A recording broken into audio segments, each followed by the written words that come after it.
What up, peeps? What up, peeps? How y'all doing? How y'all doing? Hopefully well. Let's get it crack-a-lackin'. That's right. 3, 2. Oh, what? How's she gonna say let's get it crack-a-lackin'? I know, I did. I just wanted to make sure. I wanted to make sure that wasn't urgent. Okay. 3, 2, 1. Well. That was underwhelming. What up, peeps? Welcome back to the Let's Make Out podcast, where we make out all things what? Love, life, and laughter. That is right. Yes. I'm your host, Gabrielle, joined by my husband and co-host, Chad. Yes, and we're just excited to be here with you on our, 72nd episode? I mean, man, we plowing through these It's joints, crazy, okay? I was thinking about that as I was editing the last one. I was like, man, we're in the 70s on these bad boys, and it's just crazy because time flies. Kind of each week you just make one and you keep it moving. You don't even think about it until all of a sudden you're like dang near to 100, right? And we're what like, are we gonna do for our 100th episode? Maybe for our 100th, what should we do? Maybe we could do like some kind of like live thing. Maybe because that's a while from now. Maybe just host a live online. That's like obviously we can't. 28 weeks from now, so we probably won't be able to gather. It's like 6 months from now. Yeah, we could like host a live one. Yeah, or something like that. We'll try to figure out something special for it. Give us some ideas. We'd love some ideas. What y'all would 100th episode want to see. Can't believe I sat out at this table to talk to you 70 plus times. It's so interesting too because it was like, man, we're gonna my office now, which I use. Thank you. Does your boy use it? You've been using it. Do I use it? Y'all probably don't even know what we're talking about. But if you watch us on our vlog channel, Gabe TV, linked below. Shameless plug, but not shameless at all. Babe took over the spare bedroom and made it into his office. And I have to say that I was kind of doubting that he would even actually use it. Yeah. But you have surprised me because you've literally been using it. She's actually came up there and sat with me. It's pretty comfortable in there. It's got the little, couch futon situation. So I just sat and hung out in there. He put a whole TV in his office and everything. That's right. So, which is great because, but I'm getting work done. I'm getting work done, and the kids come up there and hang out with me. Reagan will come up there on her iPad and sit on the couch with the iPad. Yeah. So it's been good. It's not the same as in like the basement where the kids always want to go jump on the workout equipment or things of that sort. So or the kitchen table that stays cluttered with your stuff. Yes, so now it does not. Yeah. So now it's cluttered with your stuff. So whatever. I got my own office. You do. The original office. The OG office. The OG office. Okay. Is that the old Gabrielle office? It is the old Gabrielle office. Ain't no old Gabrielle. That's right, girl. Anyway, right. We cueing the music? We're cueing the music. Okay. All right, I'm ready.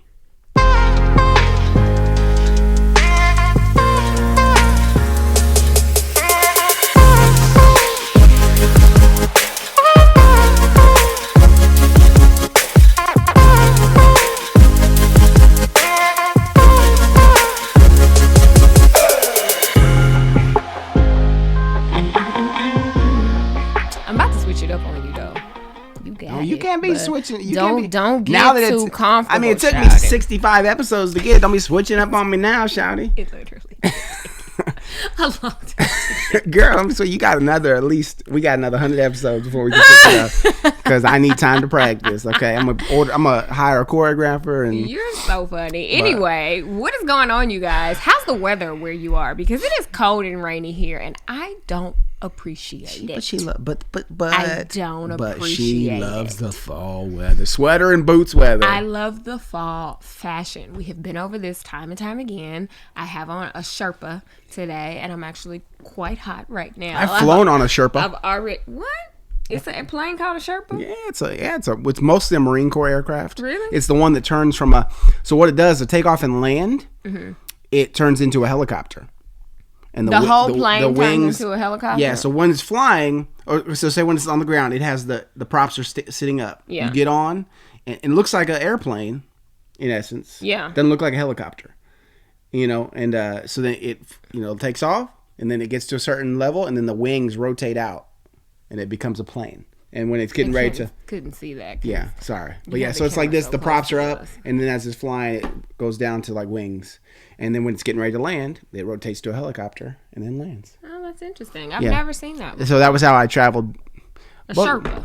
A lot of times my deployments as a contractor were via Sherpas, using the Marine Corps. Sherpa. You ever flown on a Sherpa before?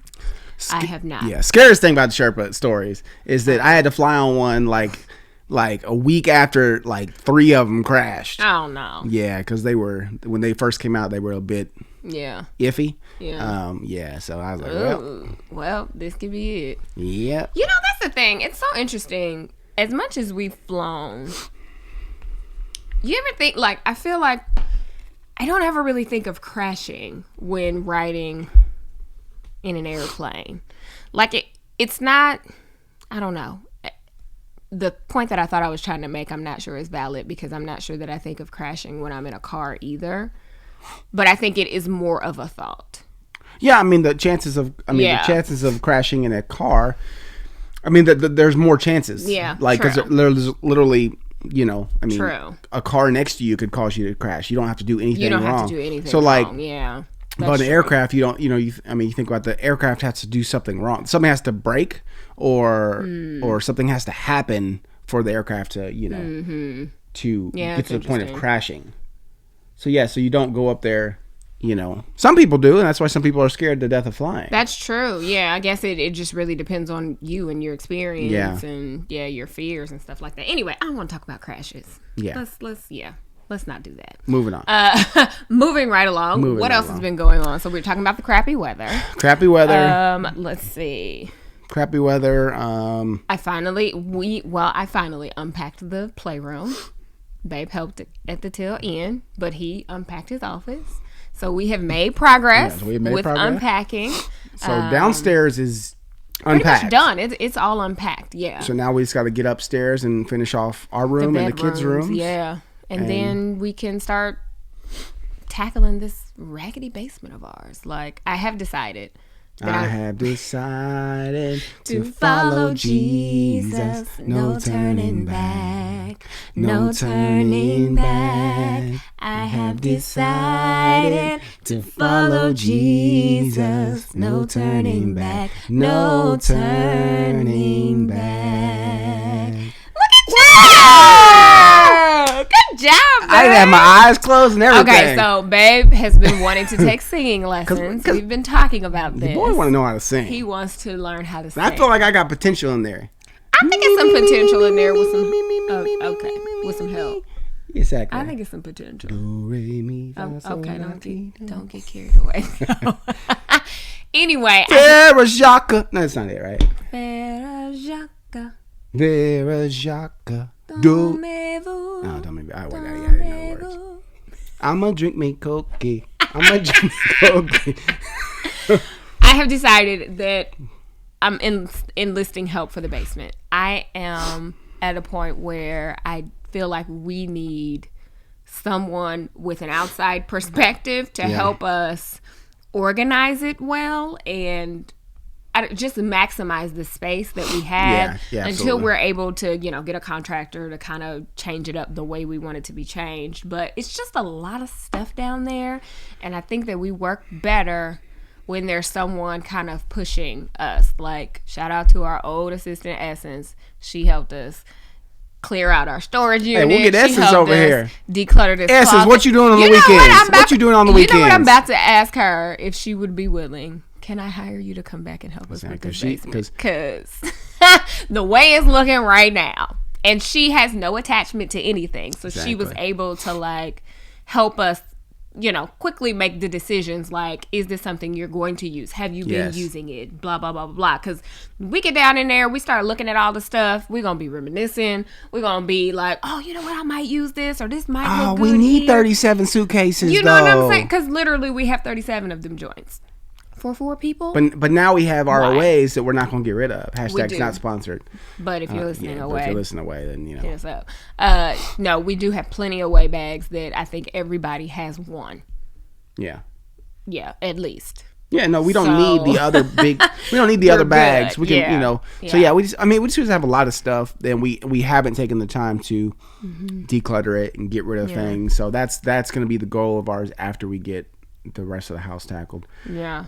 My goal is to at least be done unpacking by, I want it to be done by November, but seeing as how that's like Sunday. Yeah. Maybe like the second week in November. Yeah, we'll see. Before the holidays kick off. Yeah. So we want to get, just get more organized. I mean, the good thing about it is it's our crib. We can. Yeah. Nobody's rushing us. Exactly. So we can take our time, but we know we going into 2020. We know we need help with the basement, though. Yeah, absolutely. Because I feel like that could take us forever. Because we'll just be lollygagging. But if we actually have a set time, no, you'll just be trying to make out. More than we know. Raise your hand if you know that that's not true. He's the one that be trying to make out. You didn't raise your hand. Oh. You can't raise your hand now. Nope, you didn't raise your hand. See. Anyway, what else has been going on, you guys? What's been new with you? Put it in the comments. Let us know. Yeah, how y'all been doing? How you been feeling? Do you guys do Halloween? Like, I feel like every day I've been like, man, I don't have a costume for the kids. And every day goes by and I ain't ordered nothing. I thought about going up to the little Halloween store here and up the street right here, but just maybe get because Reagan. I know what Chad wants, and Reagan will be easy to get her like a little princess Chad dress. Actually like text me this thing for Amazon, but I didn't look to see if I'd be able to get it. Yeah, all the ones that Chad wanted on Amazon were like either too small or you couldn't get them until like December. I'm like, right, what's the point of that? What's the point of that? So I don't know. Yeah, I'll probably go up there. I might take him up there with me. Yeah, he's been asking to go. Yeah, and it's right up here. Yeah. So, what else? I don't know. I don't know what we're doing for that either. Oh, we voted. Oh, we did. We talked about voting last week, but we hadn't voted yet. Yes, it took us an hour and 15 minutes. Yeah, it was really pretty quick. So, yeah, we got voted last week. So have you all been able to vote? You still got plans to vote? Down to the wire, y'all. It's 1 week from today when we're recording. Getting crucial. It's getting crucial. So just have your voice, be heard. Get out there and vote. Like it it's not, you can. I mean, you just got to do it. Go vote. Just do it. It's your right. Literally. It's your privilege. Go make it happen. Just do it. Yeah. Just do it. Just do it. That one company. I don't even have to say their name. Yeah. That's what I'm trying to be. I'm trying to be a household name where you just say my phrase and you just know who I'm talking about. True. Like, you know what I'm saying? You don't ever have to say Nike. I say your name. I know who you are. You're a household name, girl. But you know what? Right here. In the Raider household. The Raider household. You are known. You're fully known and loved by you. Okay. So, speaking of something that we are sponsored by and we are making money on, I want to tell you about Pear Eyewear. So, we talked about them last week. And so, a little bit about them. Pear, P-A-I-R Eyewear. It's the first direct-to-customer customizable children's eyewear brand, reimagining the glasses experience for kids, allowing children to quickly and easily customize the look of their glasses anytime and anywhere. So the co-founders, Nathan and Sophia, when they were building Pear, they spoke to over 500 families and discovered just how dissatisfied kids and parents were by the overall glasses experience. When talking to children, they made the simple observation, why do we change our clothes while our glasses remain the same day after day? From this, Pear was born. So really smart. So Pear is the ultimate, something's wrong with my hair. I don't know what's going on with my eye here. But Pear is the ultimate choice for parents and children looking to take care of their eyes while still looking fashionable. Pear even just realized a collaboration with Marvel featuring tons of superhero designs like Spider-Man and Captain America. For NBA fans, they have team designs too. For the little fashionista, they actually have a tie-dye collection that's a hit. So, Pear offers blue light, sunglasses, and prescription lenses and delivers their glasses to families with an engaging digital experience for just $60 per pair, well below the $300 average price point for a pair of kids' prescription glasses. So, you can get your first pair for $48 when you use code LMO on PearEyewear.com. That's PAIR eyewear.com, code LMO. So, go check them out. Yes. And I need some eye drops, y'all. Because my pair of eyes are dry. That was the corniest segue. The right eye was just like, stop touching it. You stop touching it. Are you done? The Coke helped. I'm good. All right. Never have you ever said, you stop touching it. Yes, exactly. Yeah, no. You guys, guess what? Never. I found new question situations. We have the original, my favorite, the Book of Questions. This is my absolute favorite. It is. I don't know if you guys can see that. That's the OG book. This is the OG book. This is where it all started for me in high school. Which is crazy. Like this book stayed on my social studies teacher's desk. Like, yeah, it's the thing that started me being into questions. So let's do this one. Let's do it. Ladies first. Oh, okay. It's like 291. So let's do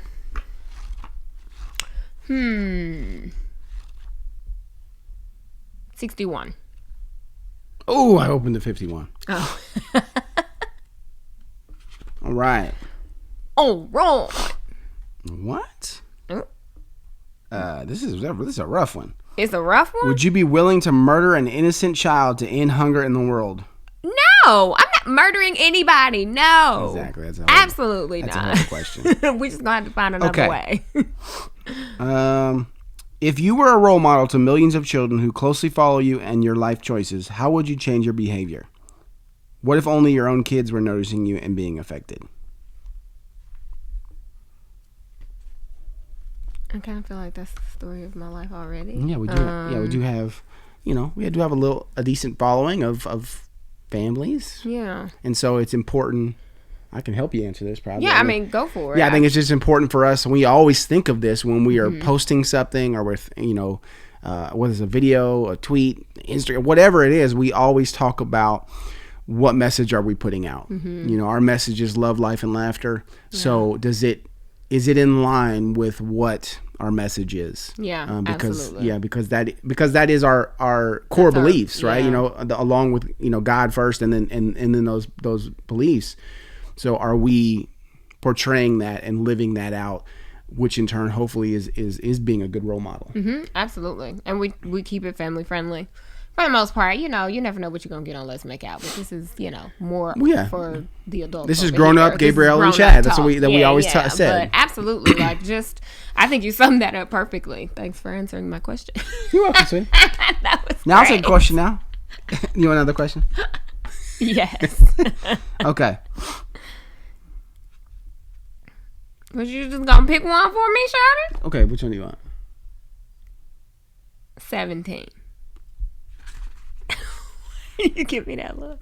Shout out to Jalen Waddle, Alabama wide receiver, number 17. I was just about to say, is he number 17? Number 17. He broke his ankle on Saturday against the Volunteers, one. and he's out for the rest of the year. That's up. He was at the top of the list almost for wide receiver this year. So that's rough. So that stinks. It's not about Alabama winning. It's about him having a great season, as a player and as a teammate. So we just, wish him well. Number 17, Alabama Crimson Tide, Roll Tide.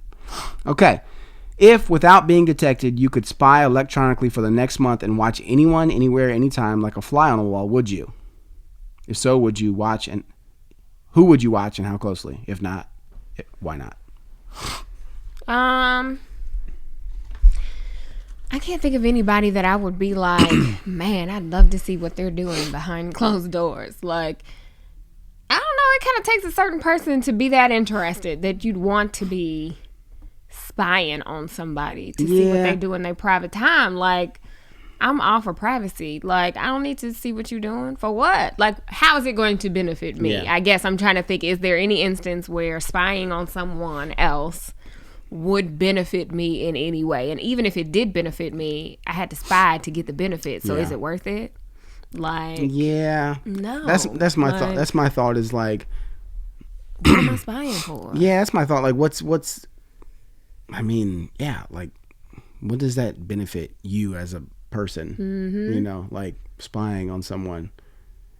And then like, you're literally spying.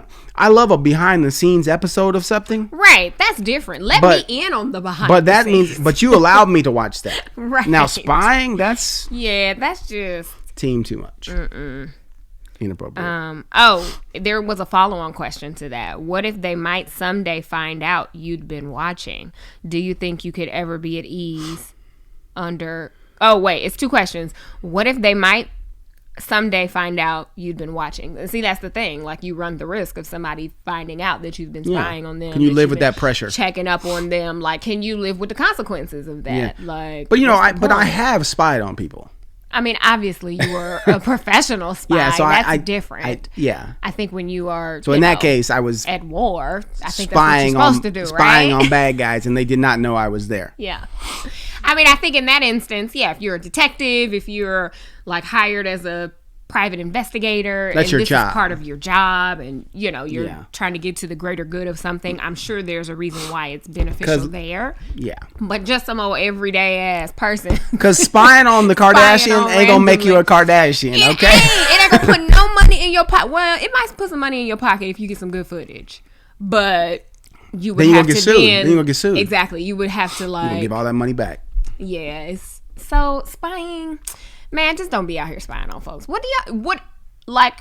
If there is somebody that you want to spy on or that you would love to know the behind the scenes, like, could you just reach out to this person and ask them the burning question that you have? Like, you know what I'm saying? Just think about it. True. A lot of times we feel like some things aren't feasible or it's not possible. Yeah. Obviously, if you reach out to Kim Kardashian, she's probably not going to message you back. But even in like people that are accessible to us, a lot of times we try to figure out what they doing behind the scenes and, well, how did they get this and how did they get this? And sometimes all it takes is asking, and maybe they have time to give you an answer. They may not always respond, but you just never know. Like, before you take the sneaky route, like, why not try the direct approach first? Like, you know what I'm saying?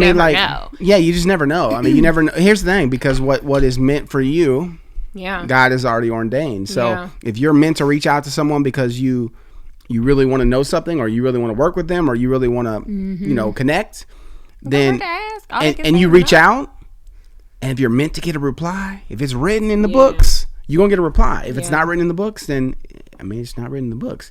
You don't take up spying from that point. That's criminal. That's like just do stalking. some research. Google is free. That's stalking.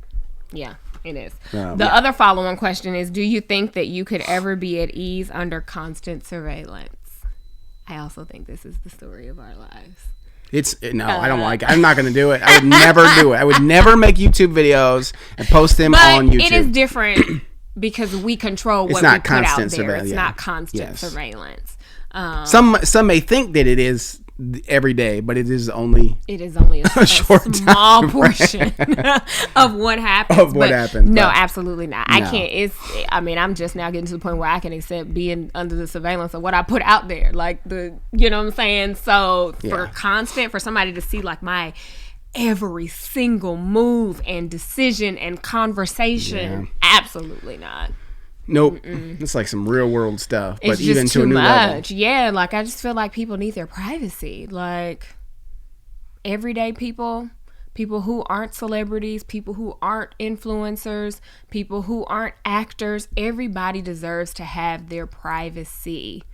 And this is a whole nother tangent, but it's just like when people constantly dig up old things or try to find the things that haven't been presented, it's just like, What do you benefit from this? How are you benefiting? You just take what you are given at face value and leave it there. Like, ain't nobody pulling up your records to see what your credit is looking like and see what your this is looking like. Like, for what? There's a whole nother tangent. Another tangent. I think it's because some people start to feel entitled towards things, right? We've entitlement is a big thing. We've all had a feeling of entitlement towards something, You're right? We have. When you're in a relationship, you're entitled to being treated well, right? When you're at a job, you're entitled to be respected and treated well. Your work is you're entitled to have your work appreciated, right? But when you watch a TV show, you're not automatically entitled, or even watch a YouTuber or a social media person, you're not automatically entitled to what you want.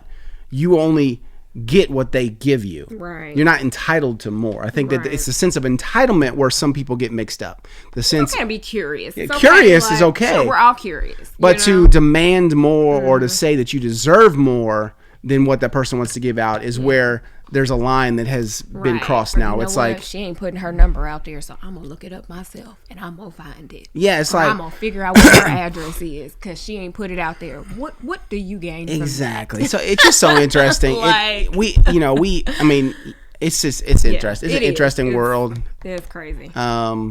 Information is out there, and some people just they take their curiosity and it becomes nosiness, and then it becomes stalkerish an obsession, and it's just too much. Like, it's interesting. Give people their privacy. It's interesting because you want yours, I'm sure. Right? But how would you feel if you ever find yourself looking up something that you don't know about somebody? Just because, like, there's literally no benefit that you're gonna get from this. Think about how you would feel if somebody was spending their time trying to dig up the same information on you or find the same information about you. Does it make you feel good? Like, I think that's the problem is the people that are doing that on a regular basis, it's like they don't have that filter.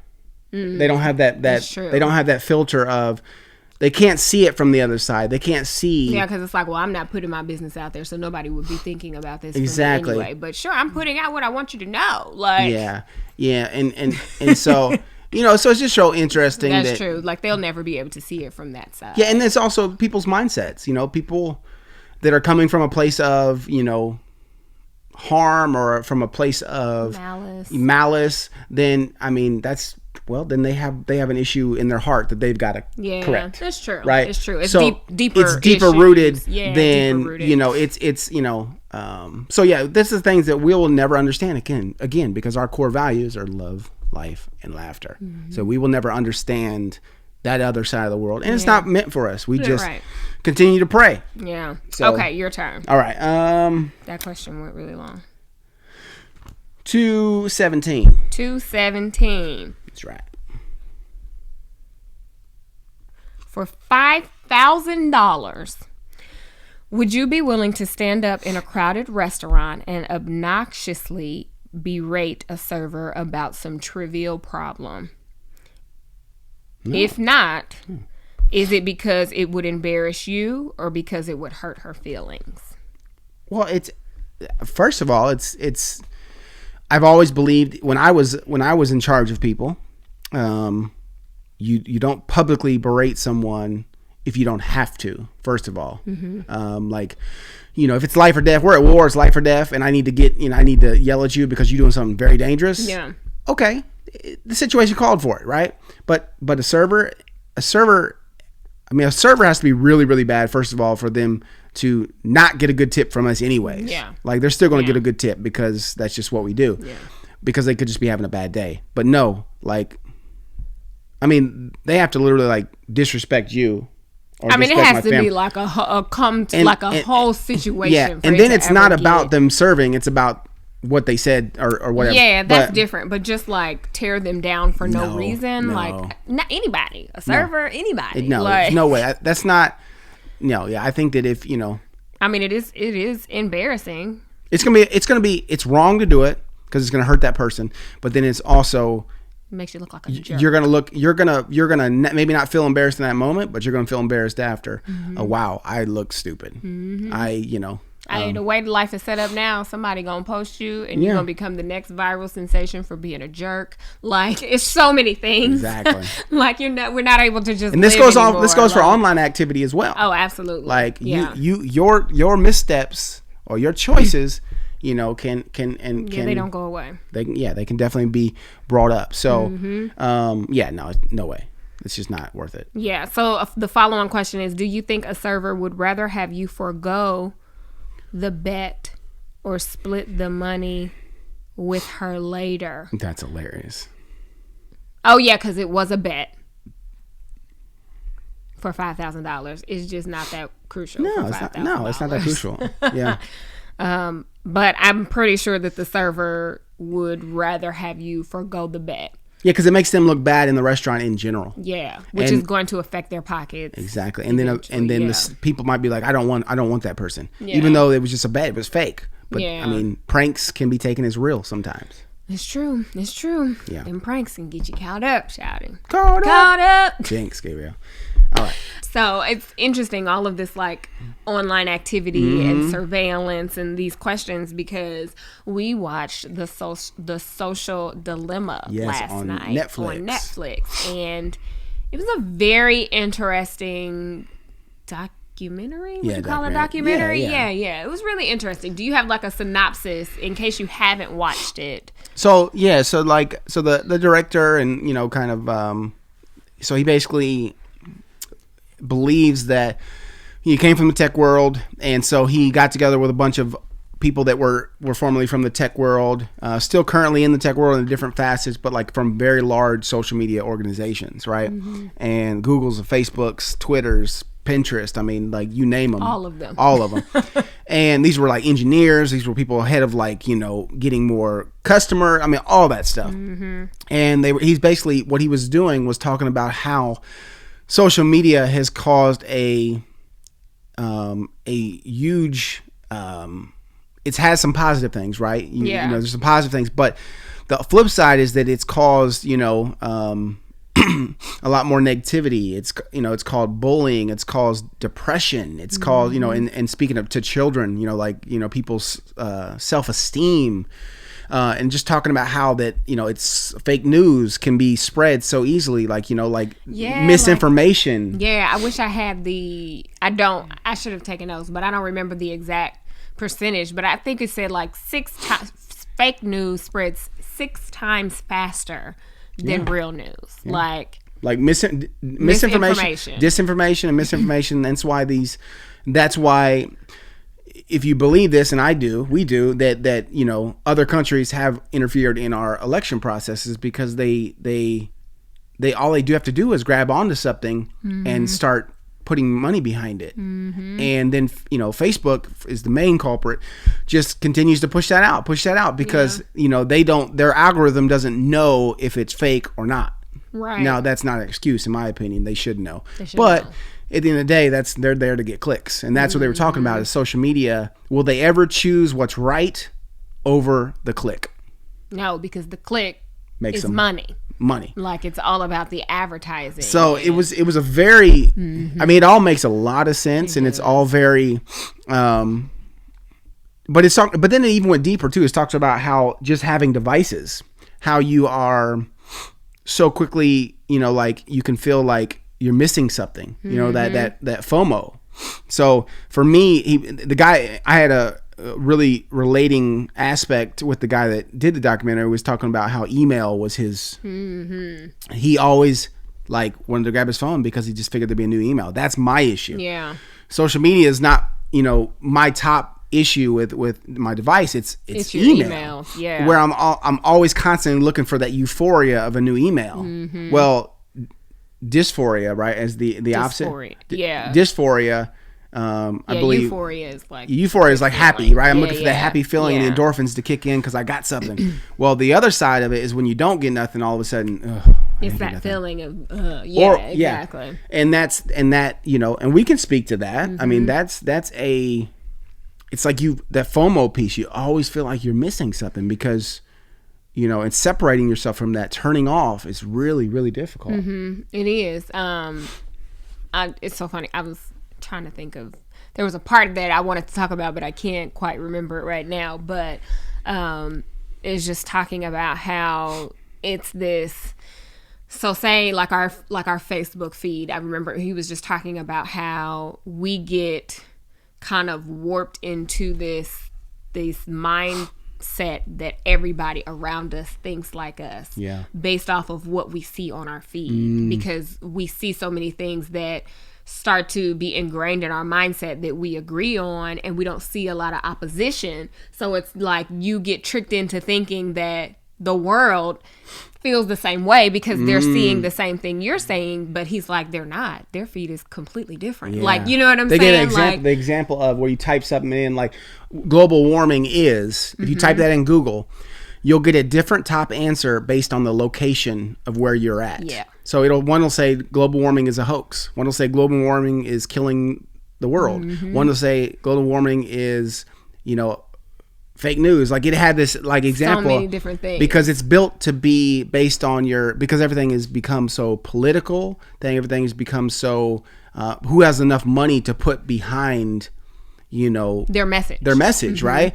Which isn't always it's not always the true message, but if they've got the most money, then it's the one that you probably will see first, because they've been able to push it and amplify it. And it's just like, what I really liked about the documentary was, it was kind of weird at first, but like they show, they had a little bit of a storyline behind it. Like so it was actors. like this back office of, the social media feed and the algorithm. It was like 3 people arguing about, well, let's show him this, or let's show him that, or, oh man, he clicked off of that, let's see if we can get this. And it literally is how it goes. Like, this is why we scroll for hours, because it is their job to make sure we stay on as long as possible. Yeah. Like, literally, what is it that's going to grab our attention?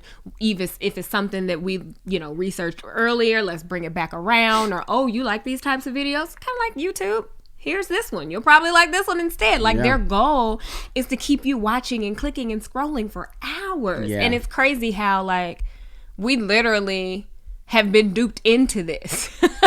Like, there's no, what did the guy say? How do you wake up from the Matrix when this is all you know? Yeah. So he was talking about how we could be the last generation that knows the difference before social media just became, and the internet, like everything. Yeah, like kids today, they don't know any different. Yeah, like they just talked about like how social media, and they spoke mostly, really it was mainly aimed at Facebook. That was I took that from it was really aimed at Facebook, because we all know how divisive and how much arguing and how much hate and I don't know, man, it's just divisiveness. He doesn't on Facebook, but there is though. There is. It is. That is probably. I don't know. I feel like Facebook and Twitter are kind of. No, Twitter as well. With it's this back and forth, the constant back and forth. And it's just talking about how again, these platforms aren't designed to say what the truth is. Right. They're designed just to get you to click on the next video or the next piece of content. So if it's trending and it's doing well, they're just going to continue to pushing it because it brings traffic to their site, because it makes them money for their investors. And so they were just talking about how,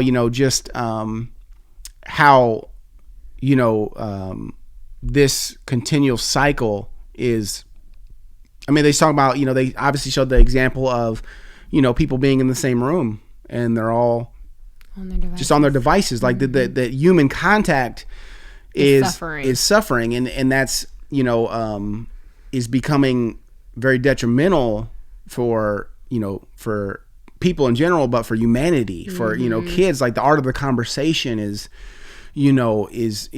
dead. And, if not dead, it's dying very rapidly. I think somebody was mentioning that, like, when you look at kids now, or even like young adults now versus back then, like there's so many that have never like been on a date or done these social things that we grew up with, because it's been taken away. It's been replaced by having a conversation, on DMs or whatever, instead of actually coming together and spending time together. Like, it is really interesting when you think about it, because I think this is something we've talked about before on the podcast, is how we want to be better at staying off of our devices. But I think that we kind of gloss over how hard it is and how it literally is an addiction. Like, it is something you have to actively work at to stop, because like, just like that, like, how many times have I picked up my phone while we are doing this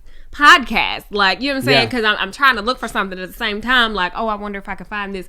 But how many times have I picked it up? Because it distracts you. It's a distraction. Yeah, like, like literally they say, they made the mention of, if your phone's sitting there on the desk with you, how itchy are you to like to touch it? Mm-hmm. How long can you go without like grabbing your phone? And it's so interesting, like, just to think about, your device, and we can even back up off of social media, but just your device in general, smartphones have become an addiction because everything is at your fingertips. It's right there. It's right there. Yeah. But even though you can function without any of it, right? You can function without any of those things on your phone, but you're addicted to it. It's truly an addiction.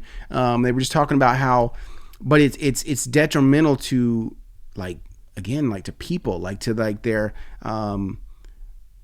like just their well-being, you know, and you're starting to see that more often where people are talking about, you know, social media and depression and you know, there's a few influencers that I follow talk about it, you know, and we both have therapists, and we talk about, you know, not just because of social media, but just in general, just trying to make ourselves continually be healthier and healthier people. I think it's important to have someone that you can talk to outside of your spouse. Oh, absolutely. Because your spouse is always on your side. That's your ride or die. Like, that's my ride or die. And same for me.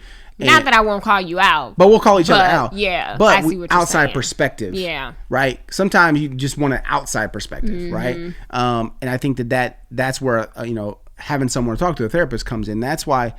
But it's so interesting because you know, social media, just you know, living your life online, you know, doing that thing, can be very taxing. Yeah, you know, because not only are you know wanting to put out, you know, for us, we want to put out good quality content, family friendly content, but then you also think about the side of, you know, what's going to get the best views, what's going to get, you know, the most engagement. Like, so, you know, there's a lot of factors that go into that. Yeah. But I think it's not even just for influencers. No, I think it's not. For anybody. I agree. Yeah. The way we live life now with access to everything, like it's two-sided. So I was saying this to Babe the other day. We were talking about this, on how, like, sometimes there's this incessant need to have more, to get more, to buy more, to make more money, to do the things.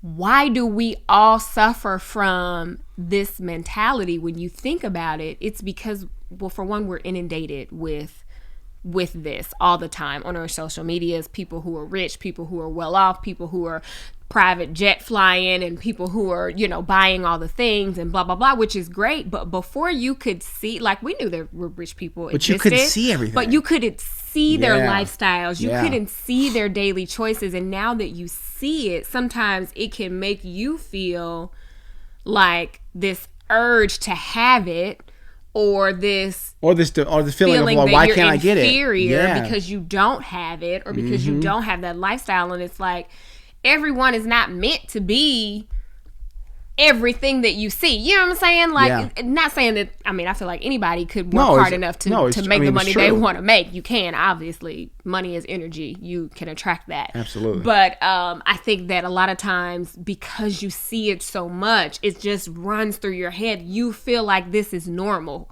Like, it should be the status quo for everyone. Yeah. Like, that should be what you have, or that should be, you know, because this person or that person. But it's like, because we just have access to everything now, like, you just want everything because you're like overstimulated by all of the things. Does that make sense? No, it makes a lot of sense. And they were even talking about that too, about when it comes to, you know, even to elections and voting. Like, before, you know, you would talk to your friends and family, and like, but now you can go on social media sites and you can literally get every opinion in the world. Like, you can't even go on. I looked at a post earlier today, and the person literally said, I went and voted, and showed their sticker. And it was a popular celebrity. Yeah. And there was people going at it. And people, like, literally, they just said, go vote, go express, you know, go take your right to vote and go vote. And that's it. That's all it was an encouragement post. And people literally started saying, oh, you know who he voted for. Oh, you know who he voted for. And then like this, and then it turned into these arguments of why the extreme right and the extreme left, and it was just like, it went all the way to, like, you know, fake news, it's just like, wow. It's crazy. But you think about before social media, before this possibility of getting every bit of information from everybody's opinion in the world, you know, you weren't inundated with all these opinions. Right. Maybe just your family or your close friends. But it was a lot easier to not be like, to not second guess yourself because of everybody else's opinion, because you have less people to consult. You know what I'm saying? You'd be like, you know what, this is what I'm gonna go with. Right. It's just really crazy how like social media can come in and just uproot any sense of contentment that you have if you allow it to. Like, and sometimes I think we all kind of get caught up in that gray area, or that, slipping into the rabbit hole, and then you kind of have to pull yourself back. Like, what I have and what I have access to in my life and the things that I have is great. Like, it may not be what somebody else has. It may not be what this other person has, but it's great for me. Yeah. Like, you know what I'm saying? And this is something I was talking about with my therapist yesterday, how you literally have to prepare yourself before you pick up your phone. Like, because I was sharing with her that, I've been doing really good at like reading my Jesus Calling app in the morning. I've been, doing my devotionals. I have like the longest streak that I've had on the Bible app. And I felt good about it. I was like, I've been doing good because I've been trying to just prepare myself and my mind for the day before I let anybody else in. Before I turn on Instagram to see what somebody else is doing or whatever, just like making sure that I'm set. And she was like, this is outside. She was like, you don't just wake up and go outside. You got to prepare yourself. Are you popping up out of the bed and just walking outside? Do you not brush your teeth? Do you not put your clothes on? Do you not get ready for the day? It's winter. Do you not put a coat on? You have to prepare yourself to go outside. And she was like, think of your phone as outside. Like, you don't just roll over and pick it up. No, there has to be some preparation there before you even get to it. And I was like, man, That's good. I never thought of it that way. But when you put it that way, like, I thought it was a really good metaphor. Like, you're right. Ain't nobody just waking up, getting out the bed, going directly outside. Really you're just not. Like, it's something you got to do before you step outside that door. So that's good. Your phone as outside. Like, prepare your mind, prepare yourself for your day before you let anybody else's life, opinion. Whatever, before you turn on YouTube, Instagram, open an email. Like, prepare yourself. Like, make sure you've had your time. Like, because it's just so easy to just, the first thing you see could either set you off for the day, set you up for a great day, but that's not where you should go. Feel some type of way for the rest of the day. Like, and it's like, you shouldn't even be that's not what social media is for. Social media is not, you shouldn't be going to social media every day hoping for something to get you jump started for the day. No, when you start doing that, or you fall into that habit, which you can easily do, well, you're setting yourself up for failure. Like, I mean, literally, and I think that I loved what was said in the film about when these guys that helped create some of these social platforms, they said that when we first created them, our goal was literally just to give people, access to make each other happy, to spread positivity. Literally, that was their goal. Showcase creativity. They never looked or thought about the flip side of how people can be. And we all know it. For the good side of for all of the great people that all the good-hearted and awesome people that leave great comments and awesome comments on whatever thing that they watch. They're the ones that are interacting, saying positive things to each other. There's always the other side of the table of the people that do the opposite. And for whatever for whatever reason, that's just what they do. That's how they use their time. And they didn't prepare for that when they built these apps. They didn't think about the flip side of humanity, of how people can be. And so that's why all of them are, trying to figure out a way that they can actually, it starts with the social media companies, but just to try to change the culture. But I don't know. Yeah, how do you do that? It's kind of like, I think the documentary was great in highlighting what is happening, but I don't think there was a clear solution. I don't think that there is. And it may be that nobody really has it right now. Like, but it's just kind of like we've created these artificial intelligence, AI, everything. And the guy was saying, like, when we think about it, we think of, like the Terminator. Like the robots. Robots are going to come and take over. But he was like, our world is already full of AI. Full of AI. Like everything that you can think of already. Well, and the thing is, they start as algorithms and they've become so smart and learn so much that now that they're considered intelligent. Mm-hmm. Like these computers have learned so much and they learn these things each time you do something. Then now they're considered intelligent, artificial intelligence. Yeah, and the guy was saying that, like, when you look at these big companies, there's only a handful of people that know how these systems work. Yeah. Like, at the end of the day, that know the ins and outs of them. Yeah. And how to change them, and sometimes they go so far that you can't. Like, it's like you got to learn how to do that. So it's just really interesting when you think about it. It's just like, man, what is it going to look, if it looks this bad now, man, what is it going to look like in 20 years? Yeah, it was just they were just talking about humanity. They were talking about basically that things have to change. Yeah. Because we're like heading downward. We're heading downward, and and I think that I mean, we can get into so many other areas of our world, and you can see that. I mean, things are not looking good at all. There's a lot of things that are happening that are just not conducive to good, and it's crazy. And so it was so I would say go watch it. It was good. And it might make you rethink your habits. Yeah, maybe rethink your habits, but then also think about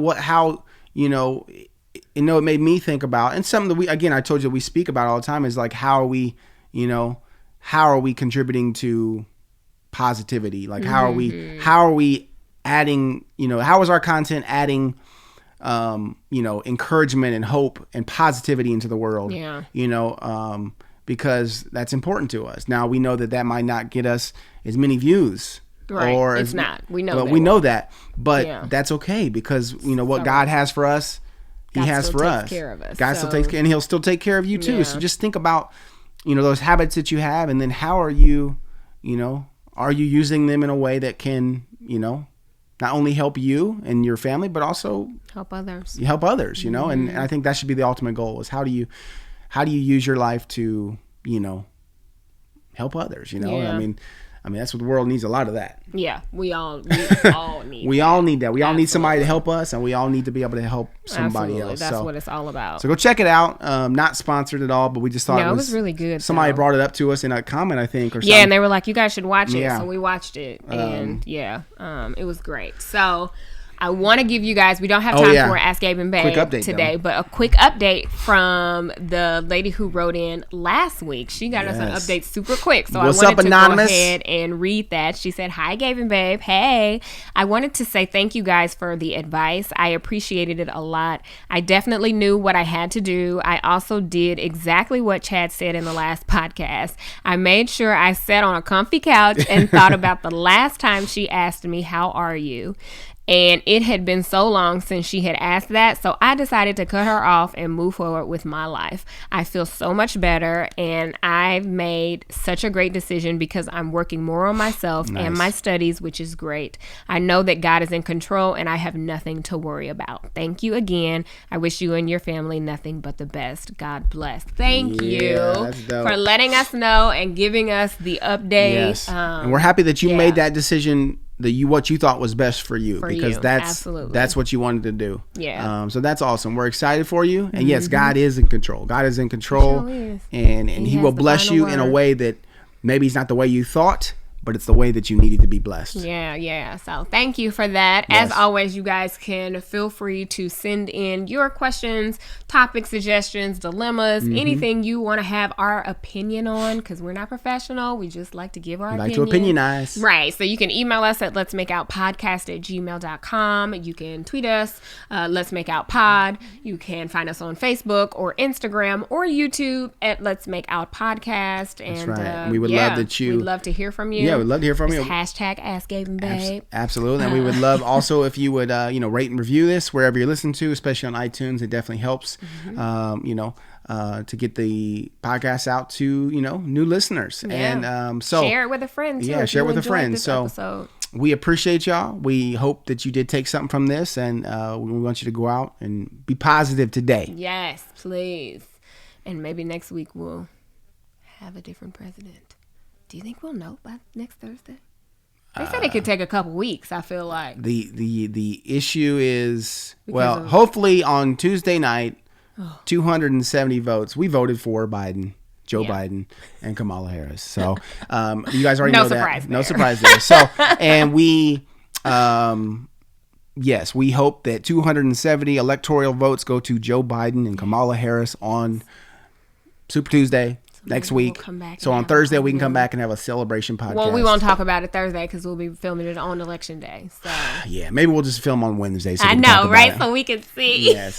But either way, all right, y'all. We love y'all. Go out there and vote. Go out there and vote. And we'll see you same time, same place. See you later. Deuces. Bye, guys. Woohoo! All right, y'all. So it's so hot in this Sherpa. It's so hot in this Sherpa. It's getting hot in here. So take off all your Sherpas. Nope. All right. Love Talk y'all. to you later.